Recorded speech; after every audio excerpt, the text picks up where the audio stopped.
Reading and Literacy Grade 1 Quarter 2 Week 4 Ang paksa ng ating aralin sa araw na ito ay Sanhi at Bunga. Day 2 Matatag Curriculum. Hello kids! It's me, Teacher Frel. Don't forget to subscribe, like, and share, and hit the notification bell for the latest video. You can also follow my Facebook page, Teacher Frel TV. Sa araw na ito ay pag-aaralan natin sa asignaturang Reading and Literacy ang sanhi at bunga.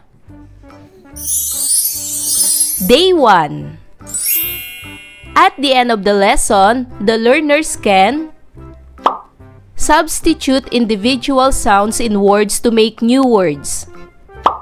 Identify the beginning or ending sounds of a given word. Note important details in story read, characters, settings, and events. Retell the story following the correct sequence of events. Relate story events to one's experience. Retell the story in one's own words. Infer character traits based on his or her actions in the story. Predict possible endings. Identify cause and effect. And narrate personal experiences that show cause and effect. Naranasan niyo na bang maging bagong lipat sa isang paaralan? Ano ang naging pakiramdam mo bilang bagong lipat? Sa mga dati nang pumapasok sa paaralan, ano naman ang pakiramdam o iniisip ninyo kapag nakakita kayo ng bagong lipat sa inyong paaralan o klase? Sa araw na ito, magbabasa tayo ng isang maikling kwento. Gagamitin natin ang mga letrang ating natutunan upang basahin ang kwento. Aalamin din natin ang sanhi at bunga ng isang pangyayari. Kilalanin natin ang mga hindi pamilyar na salita at parirala sa tekstong ating babasahin. Halimbawa, Tribong Manide, Hilagang Camarines, Pagpapakilala, Masayang Tinanggap. Ang tribo ay isang pangkat ng mga taong may sarili nilang kultura at paniniwala. Ang tribong Manide ay mula sa Hilagang Camarines. Tayo ngayon ay magbabasa ng isang kwento na may pamagat na Kakaiba si Kara. Ito ay kwento ni Rochelle De Vera at ginuhit ni Anel Abanto. Nailimbag ang kwentong ito noong 2022. Bakit kaya ganyan ang pamagat ng kwento? Alamin natin kung bakit kakaiba si Kara. Kakaiba si Kara ni Rochelle De Vera at ginuhit ni Anel Abanto. Isang araw, nagkakatuwaan ang klase ni Binibining Karen Santos. Malakas ang tawanan ng mga bata. Natigilan sila nang may napansing sumisilip sa may pintuan. Isang batang babae ang nakatayo doon. Kulot ang buhok at kulay itim ang balat niya. Nilapitan siya ni Binibining Karen Santos. Niyaya niya na pumasok sa loob ng silid-aralan. Magandang araw, ako po si Kara. Pagpapakilala niya. Kabilang po ako sa tribong Manide, dagdag pa niya. Nagulat at nagtaka ang klase sa sinabi ni Kara. Ano po ang kahulugan ng Manide? Tanong ni Ken. Tribo ito ng ilang taong naninirahan sa Hilagang Camarines. Manide ang tawag sa salita nila, paliwanag ng guro. Kulot ang buhok at maitim ang balat nila. Ganito talagang kanilang anyo. Dapat silang igalang, paglalarawan ng guro. Mayroon palang tribo sa Hilagang Camarines. Sana magkwento pa po kayo, ma'am, sabi ni Carla. Sige, pero sa susunod na, sagot ng guro. Masayang tinanggap ng mga kaklase si Kara. Nagpasalamat siya kay Binibining Santos. Kinabukasan, masayang-masaya si Kara. Naging kaibigan niya ang kanyang mga kaklase. Naibigan niyo ba ang kwento ng kakaiba si Kara? Ngayon naman ay sagutin ang mga sumusunod na tanong. Para sa unang katanungan, ano ang tawag sa tribo ni Kara? Tama! Ang tawag sa tribo ni Kara ay Tribong Manide. Pangalawang tanong, ilarawan si Kara. Anong masasabi mo tungkol sa kanya? Ano ang katangian ni Kara na dapat nating tularan? Tama! Kulot ang buhok at kulay itim ang balat niya. Ang kanyang katangian ay marunong siyang makisama sa iba.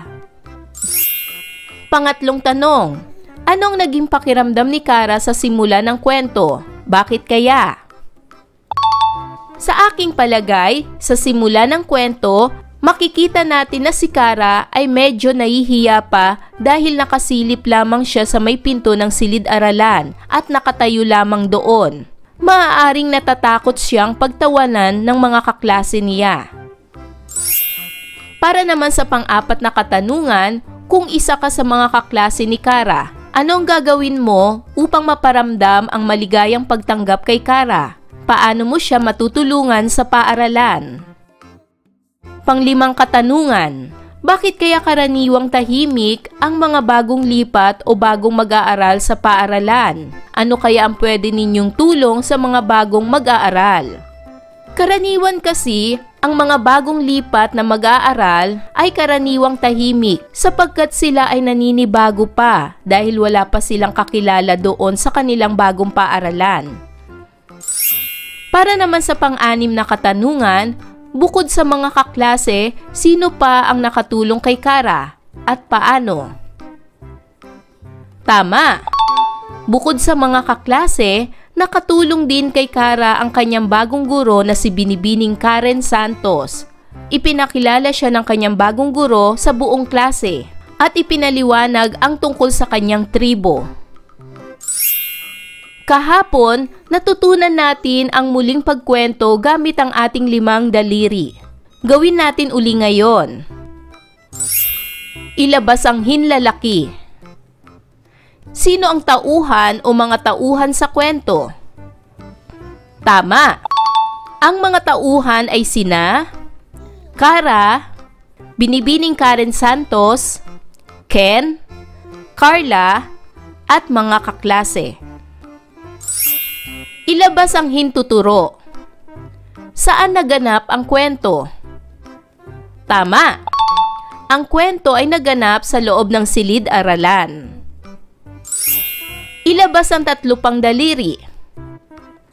Ang 3 daliring ito ay nagre-representa sa gitna, simula at wakas ng kwento. Basahin natin ang sumusunod na mga pangungusap. Bago si Kara sa paaralan, kaya hindi siya kilala ng ibang mga mag-aaral. Ang pangungusap na ito ay nagpapakita ng sanhi at bunga. Ang sanhi ang dahilan ng isang bagay, at ang bunga naman ang naging resulta. Sa kwento natin, ang sanhi ay bago si Kara sa paaralan. Ang bunga noon ay hindi siya kilala ng ibang mga bata. Maaari natin ipakita ang kaugnayan ng sanhi at bunga sa pamamagitan ng isang graphic organizer. Gaya nito, sanhi at bunga. Malinaw na maipakikita ng isang graphic organizer kung alin ang sanhi o unang nangyari at alin ang bunga o pangalawang pangyayari. Basahin naman natin itong isa pang pangungusap. Masaya si Kara dahil nagkaroon siya ng maraming kaibigan. Ano ang pakiramdam ni Kara? Tama! Ang pakiramdam ni Kara ay masaya. Ito ang magiging bunga. Masaya siya. Ano kaya ang sanhi ng kanyang kasiyahan? Tama! Ang sanhi ng kanyang kasiyahan ay nagkaroon siya ng maraming kaibigan. Balikan naman natin ang kwento kahapon. Tukuyin natin ang sanhi at bunga. Narito ang isa sa pangungusap tungkol sa kwento nating kahapon. Mabagal kumilos si Pagong, kaya nahuli siya ng mga ngaso. Ano ang resulta o nangyari kay Pagong? Tama! Ang nangyari kay Pagong ay nahuli siya. Ito ang bunga. Ano ang sanhi o naging dahilan ng kanyang pagkahuli? Ang sanhi ay mabagal siya, kaya siya nahuli. Basahin naman natin itong pangungusap. Sabihin ninyo kung ano ang sanhi at bunga sa pangungusap na ito. Ang pangungusap ay nagtulungan ang apat na magkakaibigan, kaya masaya silang nagsama-sama. Tukuyin natin ang sanhi at bunga sa pangungusap na ito. Unahin natin ang bunga sa pangungusap na ito. Ang bunga ay masaya silang nagsama-sama. Ano kaya ang sanhi? Bakit sila masayang nagsama-sama? Ang sanhi ay nagtulungan ang apat na magkakaibigan. Kayo, masaya rin ba kayo sa paaralan? Pag-isipan ninyo ang inyong mga naging karanasan sa paaralan. Tukuyin ninyo ang sanhi at bunga ng inyong mga karanasan sa paaralan. Iguhit ito at ibahagi sa iyong katabi. Halimbawa, nag-aral ako ng mabuti para sa exam, kaya mataas ang score ko. Ano kaya ang sanhi at ano ang bunga sa pangungusap na ito? Unahin natin ang sanhi. Ang sanhi ay nag-aral ako ng mabuti para sa exam. Ito ang sanhi. At ang bunga ay mataas ang score ko. Hindi ako nakapasok sa tamang oras, kaya pinagalitan ako ng guro. Hindi ako nakapasok sa tamang oras. Ito ba ang sanhi o bunga? Tama, ito ang sanhi. At ang bunga ay pinagalitan ako ng guro. Sa kwento, naging masaya si Kara sa paaralan kinabukasan dahil nagkaroon siya ng maraming kaibigan. Ano-ano kaya ang iba pang naging karanasan ni Kara sa bago niyang paaralan? Narito ang mga posibleng sagot. Kakailanganin niyang mag-aral ng mabuti. Marami silang takdang aralin. Magkakaroon sila ng lakbay-aral at iba pa. Ngayon, para sa gawaing ito, kumpletuhin ang bawat pahayag. Ang natutunan ko ngayong araw ay ang pagtukoy sa patlang at patlang. Ano ba ang ating natutunan sa araw na ito? Tama! Ang sanhi at bunga. Kapag mayroon akong bagong kaklase, ang maaari kong gawin para makatulong ay patlang. Ano ang gagawin ninyo para makatulong sa bago nyong kaklase? Para naman sa gawaing ito, basahin ang mga sumusunod na pangungusap. Tukuyin ang sanhi at bunga ng bawat pangungusap. Unang bilang, nakalimutan ko ang payong ko, kaya nabasa ako ng ulan. Ano ang sanhi at ano ang bunga sa pangungusap na ito? Tama! Ang sanhi sa pangungusap na ito ay nakalimutan ko ang payong ko. At ang bunga sa pangungusap na ito ay nabasa ako ng ulan.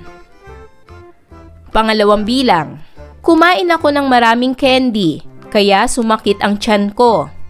Ano ang sanhi at ano ang bunga sa pangungusap na ito? Tama! Ang sanhi ay kumain ako ng maraming candy. Ang bunga ay sumakit ang tiyan ko. Pangatlong bilang, bumagsak ako kasi hindi ako nag-aral kagabi. Ano ang sanhi at ano ang bunga sa pangungusap na ito? Tama! Unahin natin ang sanhi. Ang sanhi ay, hindi ako nag-aral kagabi. At ang bunga ay, bumagsak ako. Pang-apat, namatay ang mga halaman dahil sa sobrang init ng panahon. Ano ang sanhi at ano ang bunga sa pangusap na ito? Tama! Ang sanhi ay, sobrang init ng panahon. At ang bunga ay, namatay ang mga halaman. At panglima, napakalakas ng bagyo, kaya ang daming natumbang puno. Ano ang sanhi at ano ang bunga sa pangungusap na ito? Tama! Ang sanhi ay, napakalakas ng bagyo. At ang bunga ay, ang daming natumbang puno. Ayan mga bata, naunawaan niyo ba ang ating aralin sa araw na ito? Kung ganon, magaling! Mga bata, sana'y marami kayong natutunan sa ating aralin. Hanggang sa susunod na video lesson, paalam! Thanks for watching!